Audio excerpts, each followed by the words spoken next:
Hello, hello, hello, and welcome to another episode of TA Tech Unboxed, the video cast that is speaking to the people behind the tools that the HR and TA community use every day. If you are listening to this on Spotify or Apple or wherever you consume, if you jump over to the YouTube channel, for every guest we have on the show, we'll be hosting a demo live for you to take a look at, a nice short punchy one. I'm Chris Haslam. I'm here with my co-host, Mr. Darren Brush. Mr. Darren Brush, how are you? Chris, I am doing well for the afternoon. Yeah, this is our first recording of 2024, and I know it'll probably be February before it sees the light of day. But correct, will be. Have you had a great start to the year? It's busy, so I think every year is always about what you're going to do this year. What's the strategy? In January. The initiatives, always January, yeah, always about that. So that's what we do. So if you listen to February, hopefully you'll start doing some of those things I put onto my to-do list. But yeah, no, that's good. Some of the things from your LinkedIn posts. Well, yeah. What about you? How's your year been? Great, man. Q4, ended the year really strong. I know we did a lot of recordings at the end, but ended the year really strong. And January's been so far, and we're right now at the end of Jan. We are, really, really good position, feeling the winds of change in the way the market's been over the last 18 months, certainly feeling more people open to talking about acquiring services in recruiting, TA. And who do we have on today's show, Darren? Today, Chris, we've got Anton Bonner, co-founder of ScreenLoop, who's got some great news to share us, a new product release, and over to you, Anton, to share more. Yeah, thank you for having me on, fellas. The product release went live last week, depending on when we're going live with this episode. But ScreenLoop, for some of you that might already know us as a talent operations platform, several products under our hood. So we have AI note takers, we have background checks, references, etc., etc. But we went live with our ATS last week. It ties all of our products together and gives an all-in-one talent operations platform, essentially. Great. And so do you want to tell us a little bit about you as well, about your background, a little intro on yourself? Yeah. I actually came into talent a little bit in a backwards way. I was a high school teacher for 4.5 years. Wanted to get out of teaching, went into sales with a business called Stack Overflow and became the country manager. So we were selling talent solutions to find software engineers, work with businesses all over the world. I looked after the teams in South America, Europe, APAC, UK, and I heard all the first world problems that the teams were struggling with. So decided to build some tech to solve some of those solutions. So after 7-ish years at Stack Overflow, started ScreenLoop. The first product, as I mentioned before, was the AI note taker that we took on, and the reason for that was because my sales team at the time was using Gong, a well-established sales tool. But there wasn't anything really available in the talent acquisition space, so decided to look into that challenge and go from there. Gong's a really interesting product for sales as well, being also the commercial guy for our business, because I like all the sentiment analysis and stuff that it does for calls, and we'd love to pick in later on maybe a little bit more about how that your note taker is different to others. And there's lots to talk about with ScreenLoop, because you've become, and again, we'll go into this later, but you've become you're becoming an operating system for talent acquisition, aren't you? Because you've got everything in one place. And me and Darren talked a lot about this. It's quite frustrating to have lots of different tools inside your stack, right, Darren?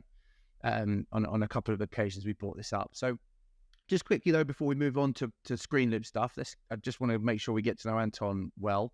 What were you teaching? Design. So everything from woodwork, architecture, computers. I was a little bit of everything. So up to the ages of 18, at a high school out in Romford, Essex. It was a fun time. Interesting. Did the design stuff travel into with ScreenLoop in any way? Have you been involved in any of the?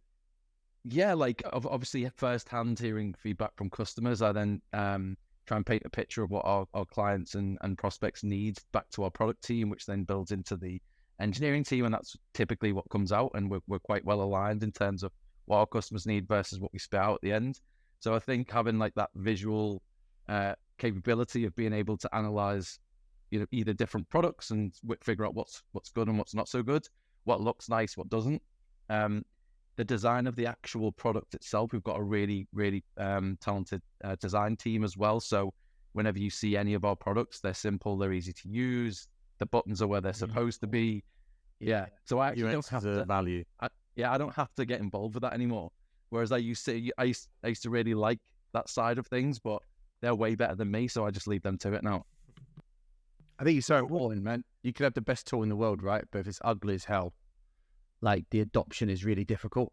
If people don't enjoy using it, not just from an outcomes perspective, but they're like you said, Darren, the UX journey of being able to find things easily, no frustrations inside the platform. That's a really important aspect of a lot of tools, and we've been chatting a bit about that as well, right, with other guests. So that's cool that you come from that background, you brought that into the platform. Sorry, Dan, I cut you off there. What, No, that's I was just going to mention. Yeah, good point about the user experience or design. It's an afterthought 15 years ago. In fact, I think you just had the developers just kind of create the product. It's great to see that companies like yourself are investing in design and making sure it's a great user experience for all the recruiters, hiring managers, and candidates. Yeah, I think it was actually our 5th hire. Really? Which, outside of the founders, it was our 5th hire, and I think for us, it was an early differentiator between other businesses in the space. It looked slick from day one. It didn't look like a prototype. It didn't look like a beta version. It just looked like the finished product. And then obviously the knock-on effect of that has been that everything that we release is of that same standard, which has been great for, customer experience, like we said. Yeah. So you went through obviously Stack Overflow. You had experienced a lot of the recruitment challenges, which obviously led to AI note taker. What other problems did you encounter there? For engineers, I mean, the story's as old as time. There was never enough demand, right? The skill sets just weren't available. The tech couldn't catch up. And actually, quite interestingly, going from teaching technology, seeing how archaic that was compared to the tech that I saw at Stack Overflow, and what was being built, and they were expecting people to come fresh out of university and go into roles as a software engineer and keep up with the constant iteration. So I think tech moves that quick that one of the biggest problems was the supply and demand, especially at Stack Overflow for engineers. But the reason for that is definitely down to education, and I think education will never catch up with the pace that tech moves at. So we will always be getting further and further away from the point with regards to what kids are taught in school. Unless people like you go back the other way, right? But for me, Chris, if you see anyone try and make a change in the schooling system in the UK, yeah, you've got a hard job against you. With all the exam boards and the requirements and standardizing across the whole country. Right. We're just going to keep getting further and further away, in my opinion. Would you? I mean, this is not a topic that we were going to go down, but what do we need to do to change? Well, I think introducing more educational tech for starters, systems that the government adopts that can keep up with the advancements in tech, because without that, each school is just playing catch up, and it only gets surfaced to the top, which is the exam boards when it's too late. So I think more businesses that are actively trying to fix that problem at the top level, not just, hey, this is how you can use tech within the classroom. That's too late because it needs to be at the top end. I remember the IT teacher was still teaching kids how to put their fingers on the F and the J to type properly in year 10. Those kids should be learning to code in Germany and other countries that they're already coding and really in the weeds of tech, whereas in the UK it's slightly behind. Yeah. Is this even, are you, so because 2014, right, you moved to Stack Overflow, is that right? Just at the end of 2015, you moved to Stack Overflow. If you've just looked at my LinkedIn, you probably know better than me, mate. I've got LinkedIn in front of me here. So even at that time, when the UK was supposed to be at the epicenter of, emerging talent, you were still feeling like you were behind other. Big time. It was one of my biggest frustrating things, and one of the reasons that I left teaching was I realized that the tech just wasn't there, and that was across all subjects. It wasn't just within design and technology; it was across all subjects. Well, if Rishi's listening right now, Tag him. we're gonna. He's a long time listener, isn't he? Yeah, he's definitely. I mean, of the few hundred that do actually listen, that's what we got to say. And I mean, I love that. I love your move kind of through into then sales, and then the founding of ScreenLoop. Can you tell us a little bit like about the founding story moment? You mentioned Gong, but can you add a little bit more detail as to kind of how it all started? Yeah, like the combination of having a sales team, I had maybe 40, 50 reps at the time. They all used Gong. They were all speaking to talent acquisition leaders every day. And the clear difference between the budgets that a sales team got versus our recruitment team, and the tech that our recruitment team got versus our sales team, was huge. And I think another key moment for me was that my first ever interview when I was at Stack Overflow, I was just chucked into a room with this candidate and told to interview them. I was more nervous than the candidate. I'd been at Stack for like 4 years. I knew the product well, I knew the team well, I knew the role well, but I was actually really nervous interviewing this candidate because no one had told me what to say and what to do. I'd never been in the room with them. So there was a clear difference between the expectations of how we hire and how businesses interview, etc. So yeah, there was a few key reasons why it sparked for me to start to try and fix one of these things. Really, like, common route into becoming an interviewer, that, isn't it? It's like, just get on with it. I got a couple of slides. I think a couple of slides were at best like meet them on time, sit in the room, be polite. Got some slides. I mean, that's yeah.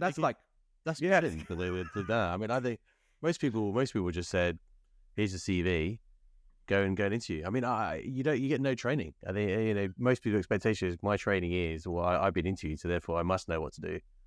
And I've always asked this question as well: where do hiring managers get their questions from? I mean, is it Google? Is that the number one source where they get questions? Oh, GPT now, right? Well, it is that now. Yeah. The challenge we were until the last maybe 12 months.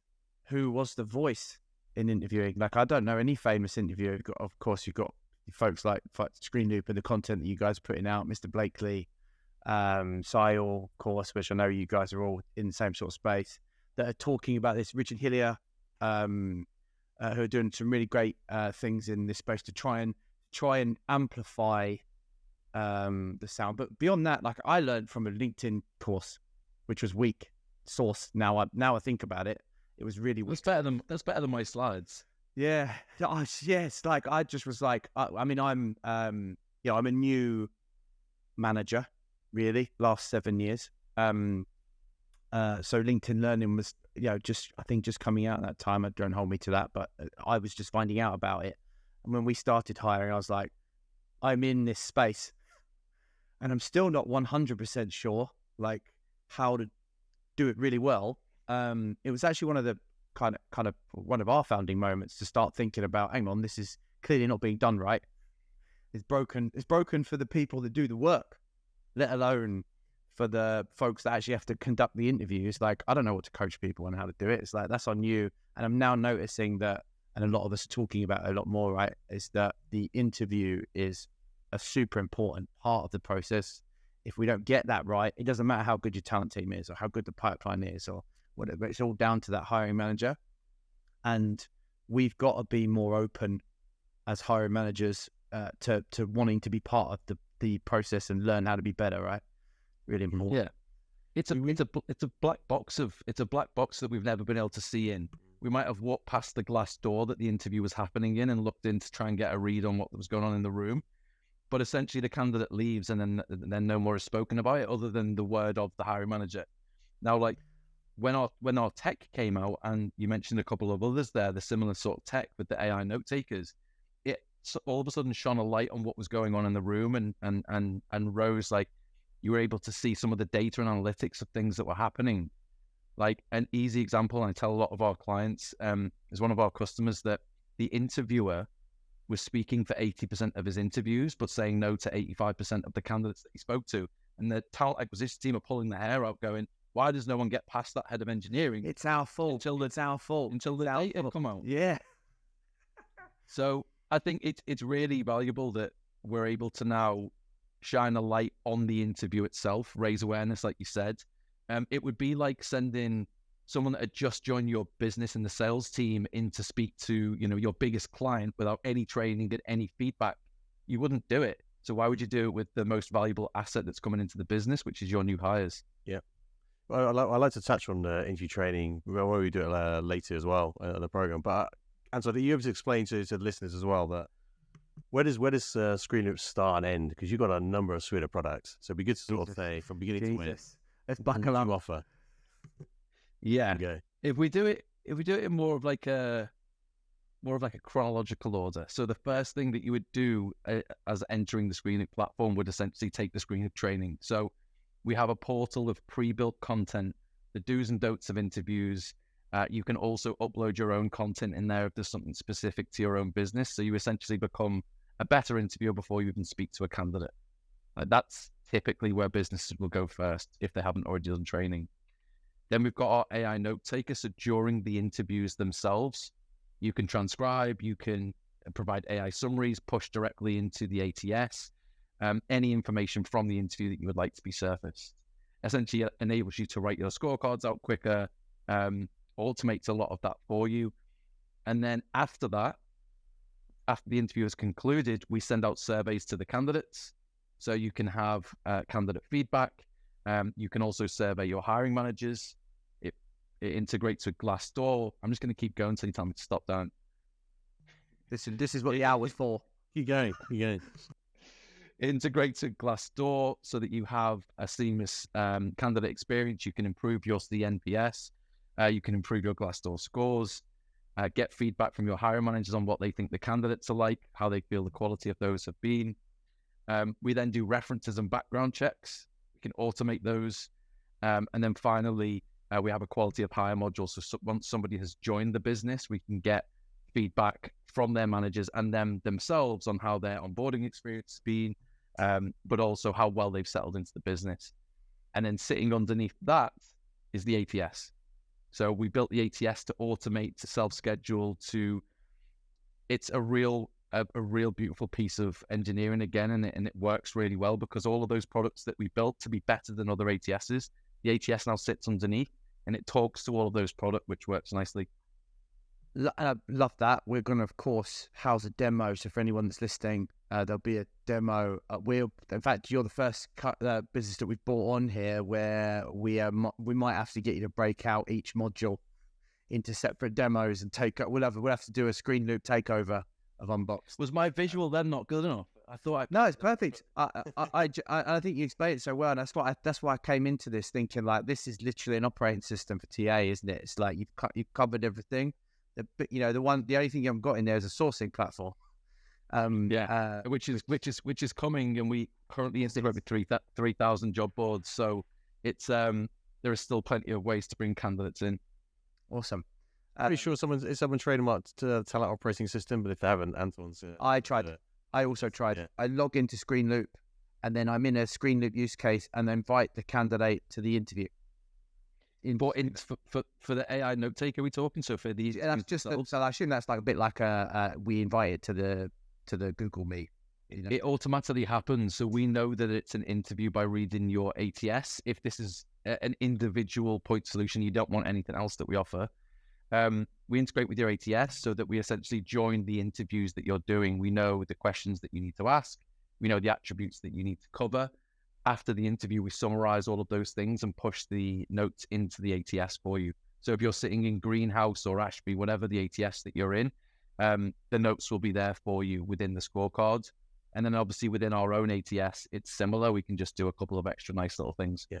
I mean, I want to talk about the first part you said. The hiring manager goes into the system and it's about interview training. And there's some chat, obviously, John Blastalica has spoken about this whole license to hire, where you have to, as a hiring manager, go and follow the same processes and understand in terms of how it works and be trained as an interviewer.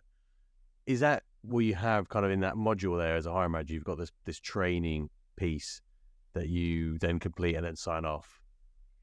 Like the training piece, the training piece is like level, let's call it like level 1 or like interview training 1.0. Like it's telling you the do's and don'ts of interviews. It's educating you on DEI within interviews, unconscious bias. And on top of that, what we see businesses do then is upload their own content. Yeah. So an example might be like the CEO explaining the company vision, because then everyone that speaks to a candidate has that same vision and same thought process that the CEO would like to put out there. Yeah. So that's how typically people use that portal.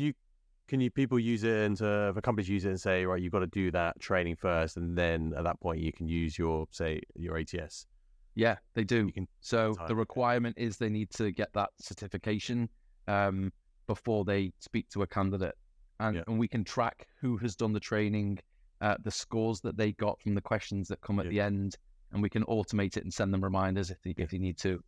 Yeah. And then when we talk about the black box, like interviewing, are you eventually going to be evaluating the hiring managers, giving scorecard, like rate? I mean, I don't know how you're going to do it, but we spoke about talk time there being as one of the problems. Is that something in the future that you're going to kind of focus on? We already high level evaluate the interviewer. There is so many variables that go into a different interview, though. For example, I very much doubt like recruiters at huge businesses like Amazon need to explain too much about what Amazon does and what they do.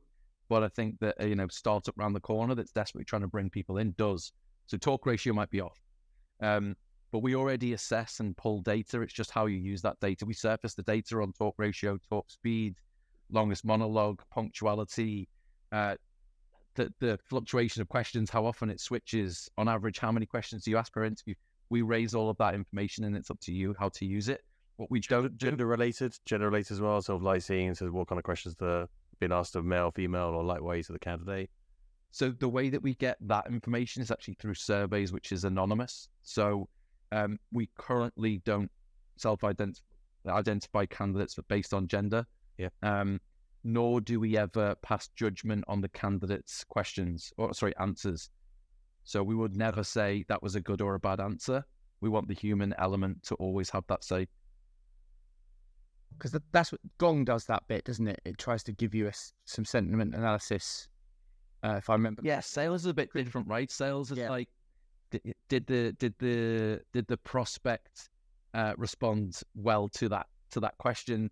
Were any of the words that they mentioned combative? Like, we don't really want to go down that route with candidates. Fair. For a whole host of reasons. I think again, there are lots of people in the space that talk openly about how AI note taker that tries to give too much can be dangerous, right? Because we got to train the language model to identify good and bad answer. The question quality, the question delivery, all change the outcomes. Even if we've all put a survey together before, right? I bet if you ask the same question twice, you get two different answers from the same person just by the way of framing the question. So it's really important to make sure you're doing that. So I think that's clever. I mean, it would be great, of course, in future to be able to identify it, but I appreciate from a TA perspective, you being cautious about doing that, because I agree. I think it's rife for bias at the moment. Go on, Anton.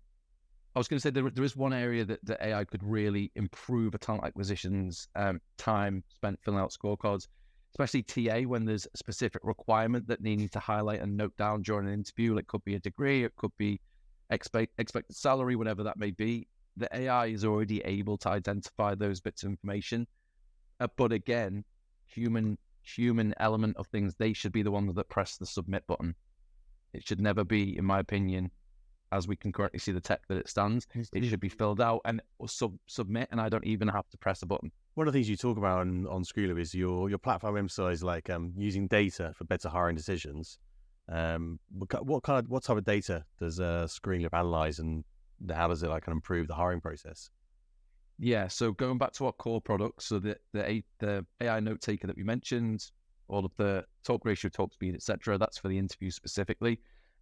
The candidate feedback surveys go into quite granular detail. We white label all of those surveys that go out, so you get a really high response rate. So we surface your CMPS, we surface your hiring manager MPS, we surface your quality of hire score, and then all of the data and metrics which go into an ATS. So time to hire, time to fill, open roles, pass-through rates at every stage, pass-through rates for every role, pass-through rates for every team. Like, the list goes on. The amount of analytics that we've got is at a really high level at the moment, and better than a ton of the ATSs that are out there already, even though we've just launched. Fascinating. Well, in terms of data, where do you think you guys are really standing out in the platform? We don't have to extract any data to any external tools. The way that you can manipulate and edit and filter the data has been the same since day one. So anybody that has used our candidate feedback tool, the same filters and the same ability to cut and analyze data at the click of a switch is available on all of our analytics dashboards now. So, like, I think it's one of the areas that some of the bigger ATSs have had trouble with for years, and hence why other ATSs have poked their heads up and said, well, we're going to fix this. So surfacing that data, which is easily readable, easily digestible, and I think actually more data than a lot of the smaller ATSs, and live and in person. If you're on your dashboard or on the pipeline of a specific job, seeing those metrics and pass-through rate per stage should be there. How many days has a candidate been waiting in that specific stage? And I know, Darren, you're mentioning, we spoke briefly the other day about the time that a candidate's been waiting around. It's so more increasingly important when we talk about candidate experience, having that visible on the candidate pipeline, so that we know we should probably reach out to that person. They've got 5 pending actions. They've been waiting there in the same stage for 5 days, and no one's reached out to them by email, call, or text for 48 hours, whatever it may be. Like, action something. Make sure the candidate isn't left alone because they've probably gone somewhere else if they've been waiting too long. And are you tracking that metric over your so let's say I've got 15 TAs working the platform.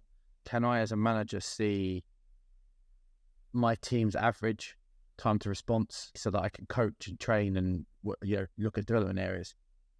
The time to response is something which, and the reason that me and Darren were kind of briefly spoke about it was because, again, referring back to sales, all of sales CRMs tell you how long it was before a prospect had been messaged, called, etc. We don't have it live visibly on the website yet, but we do surface that data to our clients if they request it. It will be added to the pipelines in the coming weeks, probably by the time that this airs, but it is something that should be on there. And then again, all of our data then can be broken down by individual, team, job, or department. It's just the flow and the way that we will build all of our tools and features. It will allow you to cut the data whichever way you want to. That's fascinating. Will you be able to identify as both TA and HM inside the system? So, like, I'm TA leader. This has taken 9 weeks to get over the line. Where are the blockers? That's, I think, the biggest challenge here is and I think I pinched this from Matthew Parker, the time to alignment metric, right? It's like the longer it takes your TA team to figure out what it is you actually need is a big challenge in recruiting. If we can narrow that, it's something that we do control. So as an example, inside this conversation, I'd like to know, is it the time for the HM to fill in the scorecard that's causing me an issue? So where is, you know what I mean? It might take them 6 days. But I'm going, it's taken us 9 weeks, like, recruitment team, what's the problem here? And I can't identify inside those 9 weeks what the problems are. Yeah, what we built, an update that got pushed last week was the ability to see which hiring managers, interviewers, or recruiters move interviews. So I've got an interview with Chris tomorrow. I push it to next week, and then I do that across a lot of different candidates. Our time to hire, time to fill is extended. It's my fault. And then doing other bad behaviors. So we'll start to surface all of those bad behaviors so that you know exactly what went wrong and how. Because talent acquisition often gets blamed. It's like, you haven't reduced your time to hire. Why is that? Well, actually, Chris just keeps pushing out all the interviews that he's doing. He's killing us. Chris, sort it out. Yeah, the cancellations as well. I've seen it just recently. We had a situation with 3 times. It's frustrating for the candidate, but we can't see that. I can only see, obviously, the next interview when it's booked. So to see this being cancelled 3 times, fantastic in that. One of the things we spoke about in our email was the problem with the current ATS platforms is we don't capture this communication. This is a long-standing problem. most of the platforms rarely do the candidates actually use the comms tools in the platform. They'll email, they'll use their own phone to text. If they're WhatsApp, they get a number from the candidate. So you can never capture, back to obviously the like gone. I'm talking about the candidate, Anyone. the recruiters, anyone there. None of that is captured at all. So you can't see the history of it. And I'd go back to agency days. It was quite similar as well. But I know things have changed there. What are you doing around that space, around improving the comms within your A2S? Yeah, at its most basic level, it boils down to like a lot. I know tons of recruiters that don't use their ATS to email, which is the most basic thing, or emails that they send manually don't sync up with the ATS. So ScreenLoop's worked really hard on a deep integration with email providers like Gmail, so that when you're in ScreenLoop or in your email, it still syncs up and is documented within the ATS. That sounds like a small thing, but a lot of the ATS providers out there still haven't got that right. And there's a whole host of bugs and things which happen off the back of them, with huge email addresses at business.com, like where it's going into spat. The problems are endless.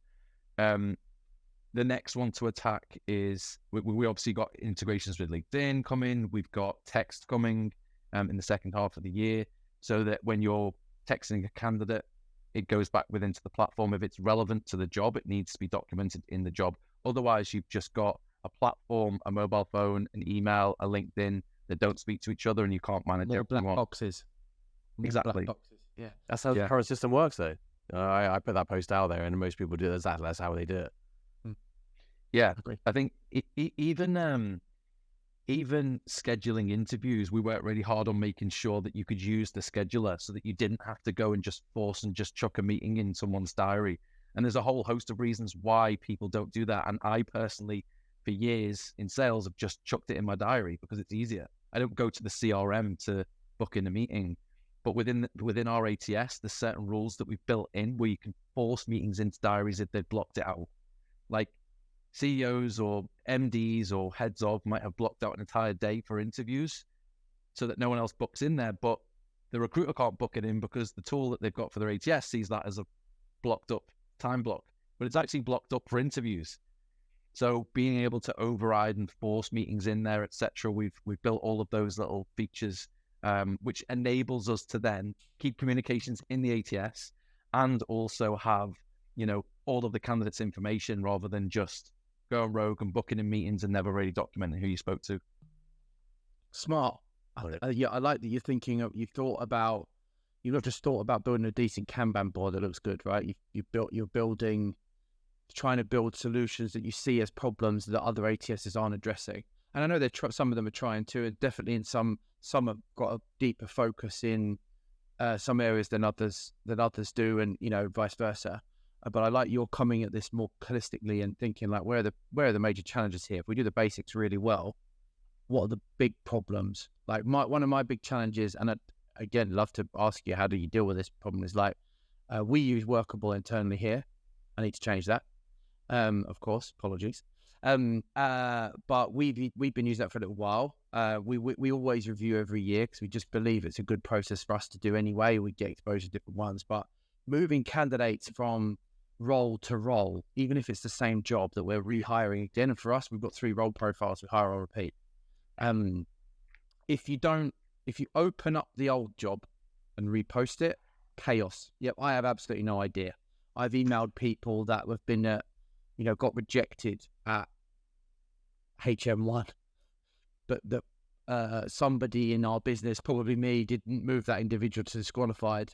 But now I've got new candidates in there, and I'm not really sure which ones are the fresh ones and which ones are the old ones, right? Frustrating.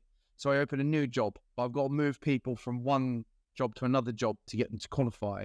And the lack of I don't know whether it's a CRM challenge or how that needs to work there, but the lack of back office, like who do we have that applied for a sales recruiter role before? I might want to reach out to let them know, hey, we're rehiring this job again, and then bring them into this role is really difficult in 90% of ATSs I've ever used. Before you answer, Anton, Chris, I'm with you. It's something we should add. It's like the features missing that an application tracking system is a job application tracking system. And in order to get a candidate, you have to go to the job. We need like a reverse, where you got the candidate and you just select the jobs. I got the jobs here. I just go, yeah, these 2 jobs I want you to go to and move it. In an agency world, that's how it works. It's so easy. You got the candidate, you got to push them to the jobs. But it seems like it's the other way around when we look at the ATSs out there. It's very much, here's a job, and then I've got to find a candidate, and they've got to match them. You always like job driven rather than candidate driven. The problem goes back a little bit further with most ATSs. The problem goes back as far as not being able to map that a specific candidate has applied for 2 jobs. So we are able to have, let's say I apply to a job with you, Darren, and then I apply for a job with you, Chris. It creates 2 separate profiles which don't match up. We're able to cross-reference both jobs and say that Anton applied for these 2 roles. So that takes it back a step further. And then let's say I've already got to stage 3 with Darren, but I'm going to start I'm fresh in stage 1 with Chris. What businesses can do is share the recordings from the AI note taker, etc., with Chris and say, do you want to progress him and skip the first stage? So it actually reduces the number of steps in the process. And then with regards to like the CRM and the nurturing of candidates and where they're going to move to, that's a little bit more of a difficult task to fix. But our head of engineering, Rodrigo, little shout out to Rodrigo, believes that he's figured it out in terms of how he can map out ways that candidates are dragged around and can be like moved within the ATS more fluidly.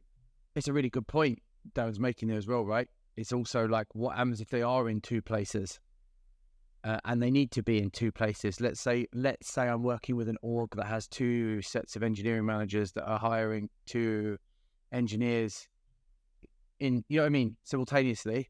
Someone wants. Mate, it happens all the time here at Ericsson. Yeah, Loads. I mean, chaos. Like if I in my workable system at the minute, if that person doesn't apply twice, I'm assuming I can copy that individual's application and put it across. But then is that person linked in the system? And everything that Darren does with one HM, I mean, that's recruiter to recruiter, we're having another layer there. But you know what I mean? Like, is that all? Am I going to see Darren's comms and my comms? I might be like, Darren's going to book a meeting. Darren might then want to go to me. He's like, hey, Chris, I'm going to book Anton in for a meeting on Wednesday. He's here anyway. Do you want to see if he wants to meet, Rodrigo as well while he's here? That bit I've not seen anyone dealing with that problem. And by the way, for our listeners, we don't know if ScreenLoop solves that problem. So apologies, we're catching you off guard. And we're nearly there. We're nearly there. I think like the basics is getting where the information sits right, being able to split it when you need to split it, being able to combine it when you need to, skipping steps if you can. And yeah, just create a much better experience for both the candidate and the hiring manager, the talent acquisition leader who's probably pulling their hair up. But this is the stuff which keeps us up at night that we're fixing and we're speaking to people every day about. But yeah, these are the interesting things to solve. What areas, you've been obviously in the TA industry, recruitment industry for a number of years now. What areas frustrate you about the TA process?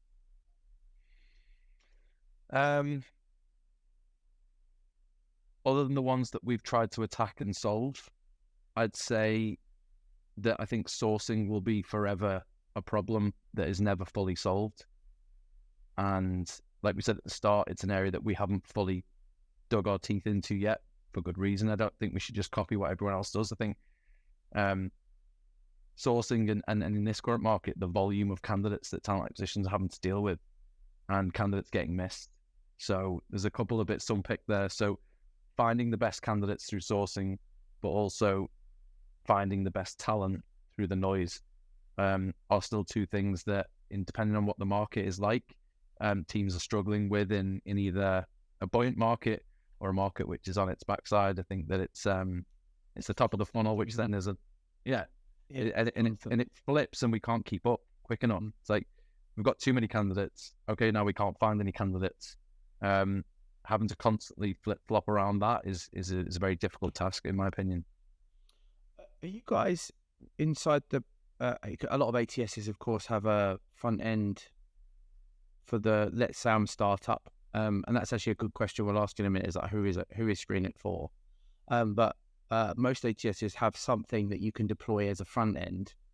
Are you guys doing that? You approach it. How are you approaching? Like let's say I don't have a careers page. But we've already got a careers page. So similar to some of the other providers, we already have a careers page. V2 goes live in about a week's time, so probably when this is being aired. V2 is having, images, descriptions, team photos, whatever it may be. It's currently a job board with your logo and your branding and your colors on it. So yeah, and that will be developed and continue to be updated, because types of businesses that need a careers page will really be able to benefit from our type of tech and the consolidation piece. So it talks about quality of hire. We will come back to that. You obviously talked about quality of application as well, and the differentiation between quality of hire. Can you give us the example why TA team should measure both? Quality of hire specifically, my opinion on it is that talent acquisition often gets the blame for a mishire, and it has always been an entire company responsibility. So is there a light that we can shine on the team that onboarded the individual? And is there an element of, let's say, blame? Just be like, put it blunt. Is there an element of blame to be put on a hiring manager that doesn't onboard a new hire well? So within our quality of hire module, we give both the new hire a voice and also get feedback from their hiring manager. So the hiring manager can say they were the worst person in the world, they were dreadful, they didn't hit targets, they've actually left the business now. But before they've left the business, the candidate or the new hire themselves said, well, my onboarding wasn't great. I didn't get an opportunity to learn. I didn't have the right feedback. The cultural fit or cultural add wasn't what I was expecting. So ours shines a light on both sides of the coin, and it enables us to spread the responsibility of quality of hire amongst the wider business. I think it's a really difficult metric to track. And I've always been super fascinated at what does inside QRH, because it's a multi-team metric, I believe. QRH is not, it's HM, it's HR or people and talent. And there are so many metrics that you draw in to create QRH in my head. And that is a hidden one, isn't it? The experience of the individual. We all go, they're great. Oh my God, Darren's absolutely smashing it. And then we speak to Darren, he's having a really terrible time. So we've done a terrible job. I poorly explained the role. I didn't treat him that well in the process, but we got him. We got lucky. Something happened. We got lucky. The HM onboards really badly. HR make it super complex for anybody to understand any system or whatever responsibility sits in that world. It's working for the candidate because they're here. But that doesn't necessarily mean we've done a good job hiring that individual. And are they going to move through the business being a promoter moving forward?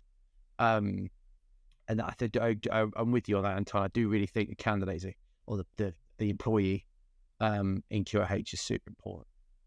Yeah, like the onus has always been put on talent acquisition, and yeah, like I said, it's about time that it was shared amongst the wider org. But yeah, it's a metric that reared its head more when businesses started making big cuts. Nearly every CEO switched from "tell me your time to hire" to "what's the quality of hire." I don't think the CEOs even fully understood it. So yeah, it was passed on to us in recent years. Although it's people have been trying to attack this for many years, and I still don't think anyone has a perfect formula for it. Can you unpack it? Was a little bit more like what do you look at? What are the core metrics inside how you guys track QRH? I mean, I love you built a platform for it. I don't know if there's another platform, if I'm honest with you. I only know you guys in this space. That's clever. So we send out surveys and collect feedback at various points during their reign at the business. So 3 months, 6 months, and 12 months is standard. You can edit those, the frequency of those, or however many that you want to send out. So you can see how things progress over time as well. But the things that we measure are things like cultural ads, quality of work. So, it could be a sales role. You can be specific to sales. If it's engineering, deliverability, whatever it may be. So there's an element of their performance. There's an element of their ramp and how quickly they ramped. I think cultural ad, have I said it already? I did. And a few other metrics. You can tweak and change the questions. So you can bring in other data points as you want, because every business does this slightly differently. But there are a few other metrics that we pull in, and again, we get the opinion from both sides of the coin, so the candidate or the new hire and the hiring manager. I like that. I also like you mentioned a little bit about like alumni as well, right? So first week, first month, first quarter, first half year, first year, yearly. And then at exit, which the exit interview I also can add into it. And a QRH is I've always believed like that's to truly track it. You've got to track the entire, maybe even 3 months after they've left. How do they reflect and think about that experience, having moved on to another business? Is only the only true way to get a true source of how did we do here. But that is really hard. That's really hard. I'm gonna go out there a little bit with something that we don't have, but where I want the platform to get to, and it's using things like your quality of hire metrics to then refer back to the recruitment process. Who was involved in those interviews? What was the source of the candidate in the first place? Did they come from LinkedIn? Was it an advert? Was it a referral? Do referrals peak at 3 months and then start to drop because they lose the support of their friends? There's all of these assumptions which can be made, and I want data to back this up. All we need to do is tie our two products together, also get candidate feedback involved, run some nice queries through our AI backend, and then you can see, a big picture of what's happened within the platform and where we can win. It's when it starts to get really smart, and that's what I'm looking forward to, is when we've tied it all together. The microphone's coming out. Talent OS. That's what I'm saying. That's what I'm saying. You're thinking about it as not having to drag things from multiple places and forms, and that's what we do currently. I don't know about you guys, Darren, but for us, we literally what do I say? Sticky tape and chewing gum to get everything together in different places, and then one of us has got to be an expert with pivot tables to try and figure out did we do a good job or not. I love that you're dragging all that into one place, and it's, I think, really important that when you look at these things, you are going, okay, cool. So now with our QOH module inside the ATS, we use all those data points, right, to really zero in on how can we do better in interview, at candidate experience, onboarding. I mean, I'm sure eventually you guys being a Talent OS, you can then start looking at onboarding as a system, you know what I mean, and all the other places. So respect, Anton, big kudos to taking on such a big challenge, and one that I think is, no one else is really looking at. They look modularly. We did say we're going to ask you, who is ScreenLoop for? I've got a good profile of the individual that it's perfect for right now, as is, and will be for for the foreseeable. It's those that love data but don't have the capability of running stupid reports and pulling data into, like you said, pivot tables, etc. It's for the person that likes things simple, and it's for businesses that are 100 plus.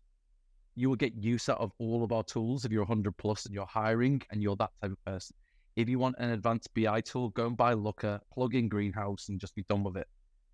But if you want it readily available, easily to manipulate, and also be able to have all of your tech stack in one place, so potentially AI note taker, references, background checks, quality of hire, etc., etc. So there's a consolidation piece there too, if you want to save a bit of cash. Candidate experience is one of those areas that kind of gets overlooked by ATS providers.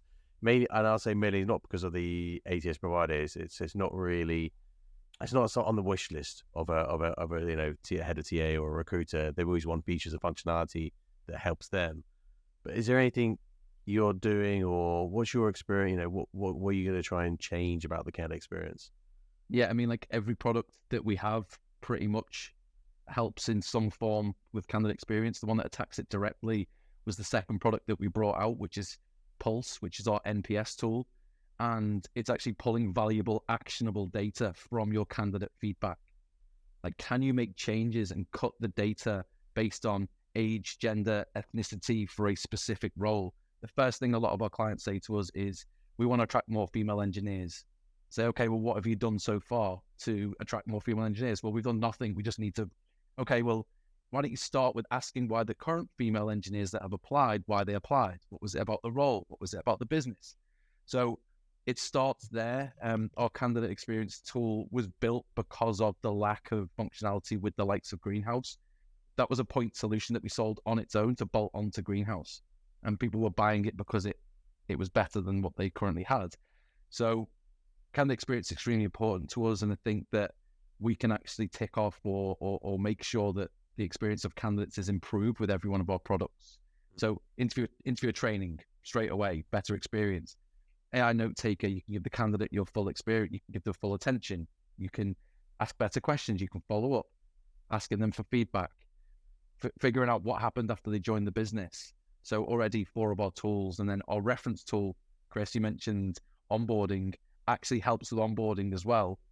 Again, candidate experience moving into your role at the business. It starts from the moment you apply through to you're actually in the business now, and we're trying to help at all aspects and all points. What do you say is just last question? What are the problems of candidate experience? You apart from obviously ScreenLoop, you see what's going on in the market, and you hear it obviously in LinkedIn. What do you see as like the biggest problem with candidate experience right now? Right now, volume. Candidates aren't being responded to just due to the amount of time we have in the day. You can automate a ton of things and send out bulk emails and reject people, but your CMPS will drop immediately unless there's that human touch. So things get missed, candidates get ignored or forgotten about. That's the biggest problem right now. And the amount of businesses that I speak to say, put a job live last night, it's got 600 applications, I'm drowning. And it's just very difficult to stay on top of that many candidates. Even if it's just one role, one TA person, automatically there is a lot which goes wrong. Let's get our final 2 questions out, right? First one is, I'm going to put you on the spot here, Anton. We need 1 or 2 tools from you that are not ScreenLoop, that you've been super impressed with in the market, that you've been following and like the look of. Good question. Very difficult question for us because we're trying to build all the tools. So who's next on your hit list? That would be sharing my product roadmap. I'm actually going to struggle to answer that. What about a person then? There's a ton of people that I respect in the space, that I go to for advice when it comes to talent tooling. One's a guy called Dave Richardson. He's not as vocal on LinkedIn, but heads up talent at Monzo. Christian Bright's a good friend of mine, and there's loads. There's a ton out there. So yeah, there's plenty to tap into their knowledge of. And then our final question is, which I assume you now can't answer, what's next for ScreenLoop? I mean, I've covered a little bit of it. So the future roadmap is tying all these products together and making sure it's a full suite and full solution. If you want to see the platform as is today, just drop me a note or reach out on the website, and we can do a little discount. Anyone that watched this show. How can people contact you or reach out to you or find you? Yeah, me personally, just on LinkedIn, drop me a message. So it's Anton Bonner, and then on the website. That brings us into the show. Anton, thanks very much. If people are here, want to get a demo, check out the demo that, of course, we're going to host. We're going to try and host multiple or one long demo of ScreenLoop. So don't forget to check that out. That'll be we'll put in the link to the show here, and of course on our LinkedIn page as well.